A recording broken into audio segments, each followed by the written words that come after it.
बीडमधील कराड गँग तुरुंगात गेल्यानंतर एक भुरटा गुंड सतीश उर्फ खोक्या भोसले आता उजेडात आलेला आहे।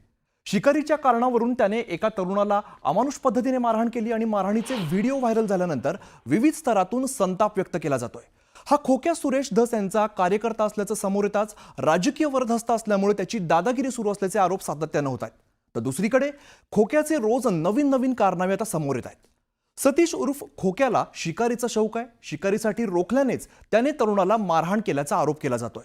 खोक्याने आतापर्यंत 200 पेक्षा अधिक काळविटांसह हरिण, मोर, ससे असे शेकडो वन्यजीवांची शिकार केल्याचा आरोप होतोय। ग्रामस्थांसह वन्यजीव प्रेमींकडून हे आरोप केले जात आहेत।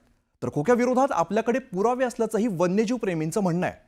खोक्याने हरणांची शिकार करून पार्टी केल्याचा आरोप सुद्धा करण्यात आलेला आहे। त्यामुळे खोक्या विरोधात प्रशासन, वन विभाग कारवाई का करत नाही असा संतप्त सवाल उपस्थित केला जातोय। 100% जाळे लावले, इतके हरण त्या परिसरातून गायब आहेत, म्हणजे हरणाची तस्करीच ना, दुसरा विषयच नाही। त्या ठिकाणून एवढा मोठा हरणाचा वावर असताना एवढं कमी प्रमाण झालंय।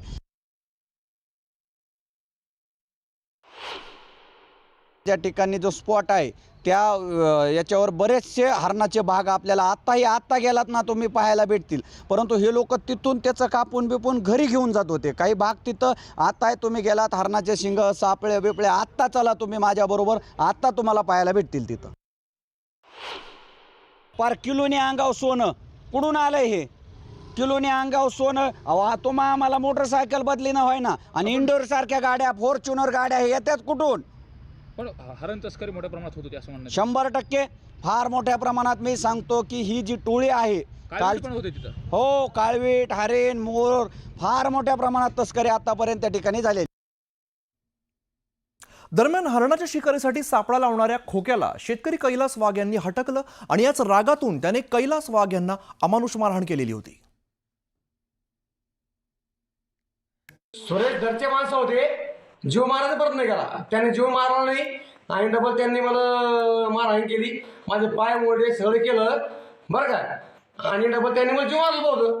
मग सुरेश धरचे माणसं होते, मला ते माहीत नव्हतं। मग त्याने मला इथून गावातून सनी किडनॅप करून दिलं आणि डबल तिथं अशी मारहाण केली। एक खोक्या आणि 12 भानगडी अशी चर्चा आता बीडमध्ये सुरू झालेली आहे। खोक्याने शाळेमध्ये जाऊन विद्यार्थ्यांना हातपाय तोडण्याची धमकी देतानाचा व्हिडिओ आता समोर आलेला आहे। कालिका देवी शाळेतला हा व्हिडिओ आहे आणि या व्हिडिओमध्ये विद्यार्थ्यांना हातपाय तोडण्याची धमकी देतोय। तर माझ्यावरती खूप केसेस आहेत, आणखीन केसेस वाढल्या तरी काही फरक पडत नाही असं तो विद्यार्थ्यांसमोर म्हणतोय। शाळेमध्ये विद्यार्थ्यांना धमकी देत असताना शाळेचे प्राचार्य आणि शिक्षक सुद्धा उपस्थित आहेत। त्यामुळे भावी पिढी घडवणाऱ्या शिक्षकांनी अशा व्यक्तीला विद्यार्थ्यांना मार्गदर्शन करण्यासाठी कसं काय बोलवलं हा प्रश्न आता उपस्थित केला जातो।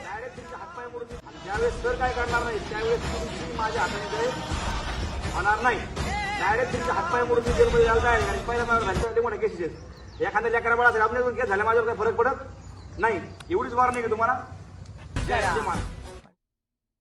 तर दुसरीकडे खोक्याचा दौलतजादा करतानाचा व्हिडिओ समोर आल्यामुळे पुन्हा एकदा चर्चांना उधाण आलेलं आहे। खोक्या नोटांचं बंडल टेबलवरती फेकतो आणि त्याच्यावरती कुणीतरी नोटा उधळत असल्याचं व्हिडिओमध्ये दिसतंय। एक गावगुंड, त्याचा कुठलाही व्यवसाय नाही, तो कुठे नोकरी नाही, मग दौलतजादा करायला त्याच्याकडे इतका पैसा आला कुठून असा सवाल आता उपस्थित केला जाऊ लागलाय।